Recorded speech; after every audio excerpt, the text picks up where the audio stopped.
Ito yung mga page na may mga pangalan na isang himala mula kay Allah. Mga nilalaman nito. Pangalawa, yung Al-Baqarah.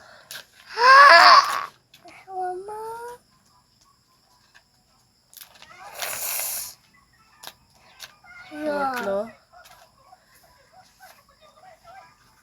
ito yung mga pahina. Pangatlo ay Al-Imran. Pang-apat, An-Nisa. Pang-lima, yung Al-Maida. Pang-anim na pahina, Al-An'am. Kapito,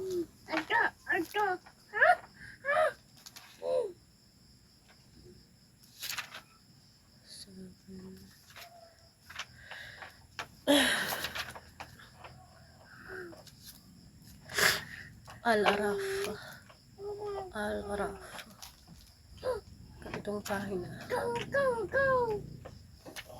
Una ko yung mga pahina, pangalan niya.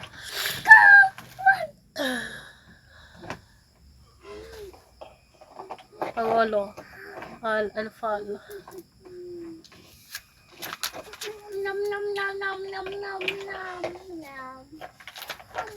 Pang-siyam, At-Tawbah.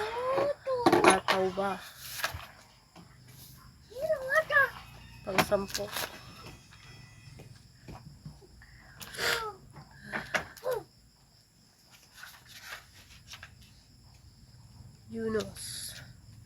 Yunus. Labing isa,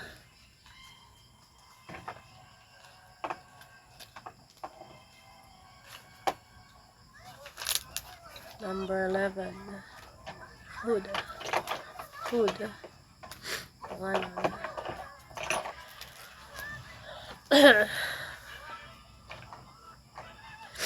Ito ang malimit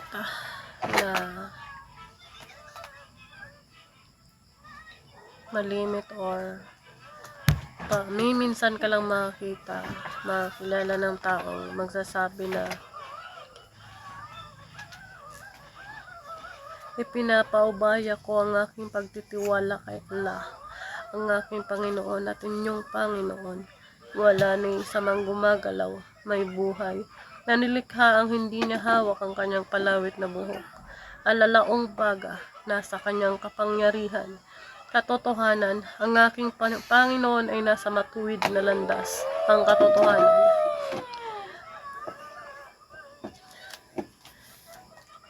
Minsan ka lang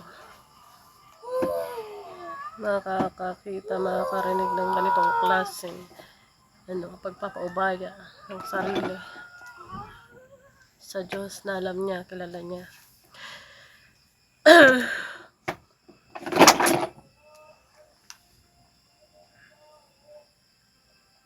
Tatapusin natin. Kaya't kung kayo ay magsitalikod, kayong paman, ito ay pinili ko lang kung ano ang malimit mangyari sa mundo. Lagi nila sinasabi, sa ngalan ni Allah, ang pinakamahabagin, ang pinakamaawain. And base sa opinion ko, dasalin ng mga mapang-abusong tao. Ano pa man, ginagamit ang awa para sila'y pakinggan.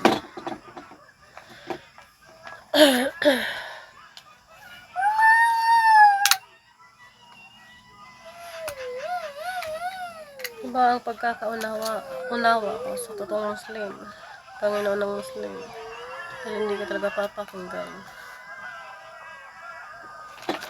Gamitin mo yung klaseng dasal na yan, mas lalo kang kakarmahin kung anong gawain mo. At ang lahat ng pagpupuri at pasasalamat ay kay Allah. Siya ang tanging isa na lumikha ng mga kalangitan at kalupaan at gumawa ng kadiliman at liwanag.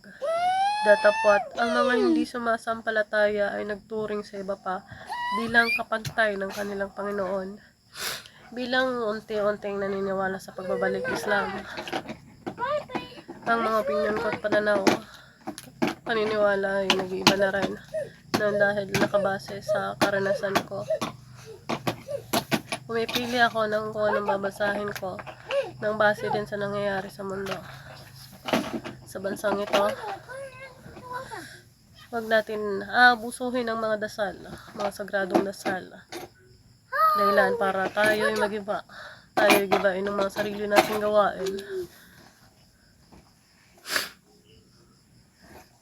Siya ang lumikha sa inyo mula sa malagkit na putik at pagkatapos ay nagtakda ng isang natataningang panahon para sa inyong kamatayan at meron ding nasa sa kanya ng isang natataningang panahon para sa inyong muling pagkabuhay at matapos kayo ay nag-alinlangan sa muling pagkabuhay at siya, si Allah, ang tanging dapat na sambahin lamang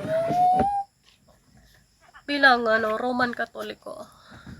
Hindi ko binabastos ang reliyon na pinanggalingan ko. Patuloy kong nire-respeto at minamahal yun.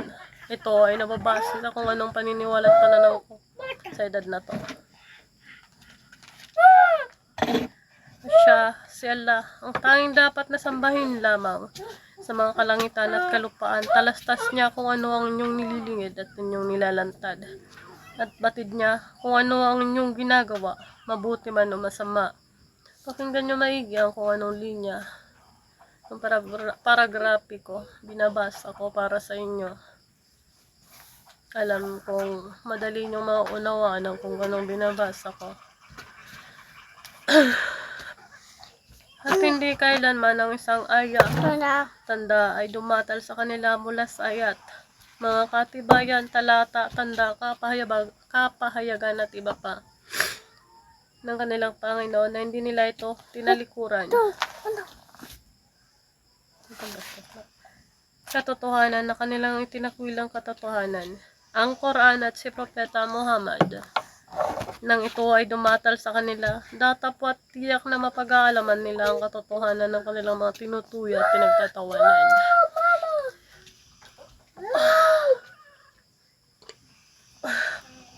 Hindi baga nila napagmasdan, napag-alaman kung gaano karaming henerasyon, mga bansa na nauna pa sa kanilang aming winasak. Mga henerasyon na amin tinindig sa kalupaan na may katatagan na hindi namin iginawad sa inyo. Sa kanila ay aming pinamalisbis ang saganang ulan mula sa alapaap at nagbigay sa kanila ng mga ilog na maagos. Pakinggan natin maigi. Patungo sa kanilang mga tahanan, datapwat sila ay aming winasak dahilan sa kanilang mga kasalanan. At kami ay lumikha pagkaraan nila ng ibang mga henerasyon. At kahit na pinaog namin sa iyo, O Muhammad, ang isang aklat, mensahe na nasusulat sa papel upang ito ay mahipon ng kanilang mga kamay. Ang mga hindi sumasampalataya ay tiyak na magsasabi, ito ay wala nang iba maliban sa isang salamangka.